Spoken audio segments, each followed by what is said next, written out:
ஆன்மீக நண்பர்கள் அனைவருக்கும் வணக்கங்கள்.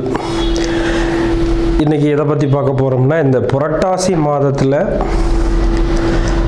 நம்ம 12 ராசிக்கு உரிய என்னென்ன அமைப்பு இருக்குது, எப்படி இருக்குது, இந்த மாதத்தில் இந்த 2025 எந்தெந்த அமைப்புகள்லாம் வர இருக்குது அப்படிங்கிறத பற்றி பார்க்கலாம். அதை இப்போ இந்த இடத்துல நம்ம உடல்நிலை எப்படி இருக்குது, வருமானம் எப்படி இருக்குது, அடுத்தது நம்ம என்ன தொழில் செய்யலாம், எதில் காதல் வருதா, இல்லதுக்கு திருமணத்தில் பிரச்சனை இருக்கா, நல்லா இருக்கா, இன்னும் இந்த தொழில் ரீதியாக என்ன வருமானம் இருக்கா, செலவு இருக்கா, எதில் நம்ம அதிகமாக இன்வெஸ்ட் பண்ணலாம், பண்ண வேண்டாம் அப்படிங்கிற தன்மைகள் எல்லாம் இந்த அமைப்பில் நம்ம கொஞ்சம் விரிவாக பார்த்து அதுக்கான என்ன சொல்யூஷன், என்ன செய்யலாம் அப்படிங்கிற தன்மையில் நம்ம இப்போ இந்த புரட்டாசி மாத பலன்களை பார்க்கலாம். அதில் இப்போ ஒவ்வொரு கணக்குலேயும் ஒவ்வொரு சூழல்கள் வரும். ஒவ்வொரு ராசிக்கு இந்த மாதிரி செய்யலாம், செய்யக்கூடாது அப்படிங்கிற ஒரு சூழல்லாம் இருக்கும். அது எல்லாத்தையும் நம்ம பொறுமையாக அழகாக அது என்னென்ன செய்யலாம், என்னென்ன செய்யக்கூடாது. ஏன்னா மக்களுக்கு எதில் எடுத்தாலும் அவசரம் இருக்குது, அதே அளவுக்கு பொறுமையை குறைஞ்சிக்கிட்டே இருக்குது. அப்போ அந்த பொறுமையாக என்ன சொல்ல வரோம், அதில் இருக்கிற ப்ளஸ் ஆர் மைனஸ் என்ன, அதை தெரிஞ்சு அதை அனுபவப்படுத்தி அதை நீங்கள் உங்கள் லைஃப்பில் பொருத்தி அதை நல்ல ஒரு ஆழ்ந்த சிந்தனையோடு எடுத்துகிட்டு போய் அதை நீங்கள் சரியாக பயன்படுத்திக்கிறீங்கன்னா இந்த ராசி பலன் அந்த விஷயம் இருக்கு இல்லையா, அது மாத ராசி பலன். அப்போ இந்த மாதத்தில் நீங்கள் எதை செஞ்சால் சௌரியமாக இருக்கலாம், எதை செஞ்சால் கொஞ்சம் டிஸ்டர்ப் ஆகும் அப்படிங்கிறத பற்றி இப்போ நம்ம பார்க்கலாம். ராசி நண்பர்கள், துளாராசி அன்பர்களுக்கு இந்த 2025 புரட்டாசி மாதம் எப்படி இருக்குது அப்படின்னிங்கன்னா, பாதகாதிபதி 12 இருக்கார், 2-7 செவ்வாய் லக்னத்தில் இருக்குது. அப்போ உங்கள் ராசியில் இருக்குது. இப்போ 100% மங்கள காரியத்துக்கு உண்டான அமைப்புகளை செய்கிறதுக்கு காத்துட்ருக்கார். அதில் சுப விரைய செலவு வரும். அப்படின்னா இப்போ மேரேஜ் ஆகணும் அப்படின்னா அவங்களுக்கெல்லாம் பார்த்திங்கன்னா இப்போ சௌகரியமாக இருக்குங்க. வீடு கட்டணும் இந்த மாதத்தில், இல்லை இந்த அமைப்பில் இருக்குது அப்படின்னா அதுக்கு நல்ல சௌகரியமாக இருக்கும். இப்போ மேரேஜ் எல்லாம் வருது அப்படின்னா டக்குன்னு ஒரு பொண்ணை பார்த்து வச்சிங்கன்னா இந்த மாதத்தில் விட்டு அடுத்தடுத்த மாதத்தில் இந்த மேரேஜுக்கு ரெடி ஆயிரும். அது கரெக்டாக சூழல் அமைஞ்சிருக்கு. அடுத்து உங்களுக்கு இந்த இதில் சுப செலவுகள் கண்டிப்பாக வரும். மேரேஜுக்கு சௌகரியமாக இருக்குது. இது ஒரு ப்ளஸ் பாயிண்ட். இது மைனஸ் என்ன, 5 ராகு. எண்ணங்களை தவற விடக்கூடாதுங்க. எண்ணங்களை தவற விடக்கூடாதுன்னா எப்படி, தேவையில்லாத ஒரு சிந்தனைக்கு போய் தப்பாக யார்கிட்டையாவது பேசி தப்பாக மாட்டிப்பீங்க. ஏன்னா 5ஆம் இடத்துல ராகு இருக்குதுன்னா சூழல் ஒரு சில கணக்கில் 5ஆம் இடத்துல ராகு இருந்தால் எண்ணப்படுறது, நல்ல எண்ணம் இல்லாமல் தீய எண்ணங்களுக்கு போய், இப்போ ஒரு உதாரணத்துக்கு சொல்கிறேன் பாருங்கள்.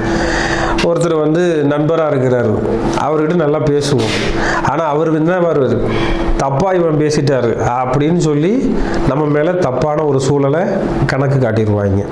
அப்போ ஒரு நல்ல எண்ணங்கள், பேசுகிறத கூட தெளிவாக பேசிடணும், எதையும் மறைக்காமல் பொய் சொல்லாமல் தெளிவாக இருந்துட்டிங்கன்னா இந்த மாதத்தை நல்லபடியாக கடந்து போகலாம். 5ஆம் இடத்துலனா குழந்தைங்க, பூர்வீக சொத்து, இதில் எல்லாம் குரு பார்வை இருந்தாலும் கூட கொஞ்சம் கவனமாக பார்த்துக்கணும். 6ல் சனி இருக்கார். வேலைக்கு போகிற விஷயத்தை கெடுத்துக்கிட்டே இருப்பாருங்க. அப்போ இதெல்லாம் இப்போ சமயத்துக்கு வேலை நடக்கும். இதை தான் அதிகமாக பிரச்சனை பண்ணும். நமக்கே எண்ணம் வராது, வேலைக்கு போகலாமா வேணாமாங்கிற ஒரு சிந்தனை வந்துடும். ஏன்னா 11ல் சுக்கிரனும் கேதும் உங்களுக்கு. அப்போ பொதுவாக 11ல் கேது இருந்தது, சுக்கிரன் இருந்ததுனாவே சுகம் கெட்டு போயிருங்க. சுகம் பொதுவாக கெட்டு போயிடும். அது எப்படி பண்ணுறோம், ஏது பண்ணுறோம், நம்ம என்ன செய்கிறோம் அப்படிங்கிற விஷயத்தில் கவனமாக இருந்து கொண்டு போயிடணும். ஏன்னா நமக்கு ஆசை சொகுசாக இருக்கணும்ட்டு. அந்த சொகுசு வாழ்க்கை இங்கே அவ்வளவா வேலை செய்யாது.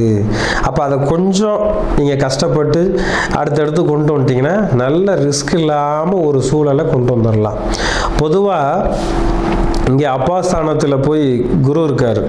அப்பாஸ்தானத்துக்கு 5 நம்மன்னா இந்த இடத்துல அப்பா கிட்ட போய் நிறைய சேட்டை பண்ணுறது, செலவுக்கு பணம் கொடுங்க, சுப செலவு இருக்குது, கல்யாணத்துக்கு கடன் வாங்கி கொடுங்க, இல்லை வேறு ஏதாவது வீடு கட்டுறோம், கல்யாணம் வேறு ஏதாவது சூழல் வீடு கட்டுறோம், இல்லை வண்டி வாங்கி கொடுங்க, வேறு எதையாவது ஒரு தங்க நகை வாங்கி கொடுங்க, அதுக்கு நீங்கள் பணம் கொடுங்க அப்படின்னு சொல்லி கொஞ்சம் பிரச்சனைகளும் வரும். அதிலெல்லாம் கொஞ்சம் கேர்ஃபுல்லாக இருந்து நீங்கள் அதை கொண்டு வந்து பிரச்சனைகளை வளர்க்காம நல்ல அமைப்பில் அழகாக நீங்கள் நகர்த்திட்டு போயிட்டீங்கன்னா யோகமாக வேலை செய்யும். அதே மாதிரி இந்த மாதத்தில் நீங்கள் வண்டியில் போகிறப்ப வரப்போ கொஞ்சம் கவனமாக போய் வாங்க. ஏன்னா காலில் அடி போடுறதுக்கு வாய்ப்பு இருக்குது, முழங்காலுக்கு கீழே அடி போடுறதுக்கு வாய்ப்பு இருக்குது. இது ஒன்று. ரெண்டாவது, உங்களுக்கு இருக்கிற அந்த வீடு வாசலில் ரோடு பிரச்சனைகள் ஆகிறதுக்கு வாய்ப்பு இருக்குது. ரோட்டில் எங்கேயாவது ஒரு பக்கம் பார்த்தீங்கன்னா உங்கள் வீட்டுக்கு பக்கத்துலேயே குழி நோண்டி இருக்கும், நீங்கள் வர்றது தெரியாது. இப்போ காலையில் போகிறப்ப நல்லாயிருக்கும், சாயங்காலம் வரப்போ ஒரு குழி இருக்கும், அதில் உள்ளே விட்டு விழுந்துருவீங்க. அதெல்லாம் கொஞ்சம் கவனமாக இருந்துக்குங்க. ரோட்லேயே மெயின் ரோட்லேயே கூட போகிறீங்கன்னா அப்போ கவனமாக பார்த்து போகிறது ரொம்ப நல்லது. இன்னும் ஒரு சில கணக்கில் இப்போ உங்களுக்கு மூத்த சகோதரர் இருக்கிறாரு அப்படின்னா அவர்கிட்டையும் கொஞ்சம் கவனமாக இருந்துக்கிறது நல்லது. ஏன்னா அவர் வழியாக கொஞ்சம் செலவு அதிகமாகிறதுக்கு ஒரு வாய்ப்பு இருக்குது. அப்போ இதில் வந்து நம்ம கவனமாக இருந்துக்கிட்டால் போதுங்க, வேற ஒரு பெரிய பிரச்சனைகளும் பண்ணாது. அடுத்தது, சூரியன் வந்து 12ல் இருக்குது. அப்போ அந்த சூரியன் 12ல் இருந்ததுன்னா எலும்பு, காலில் எலும்பு பிரச்சனையும் கொஞ்சம் கூட குறைய வரும். நம்ம அந்த விஷயத்துலையும் கொஞ்சம் தெளிவுபட பார்த்து இருந்துக்குங்க. ஏன்னா 12ஆம் இடத்துக்கு சூரியனோட சனி பார்வை இருக்குது. அப்போ அதை மட்டும் கவனமாக இருந்துக்கிட்டால் போதும். 12னா வேற வெளிநாடு போகிற விஷயத்தில் வரதெல்லாம் கொஞ்சம் கவனமாக இருந்துக்கிட்டால் போதுங்க.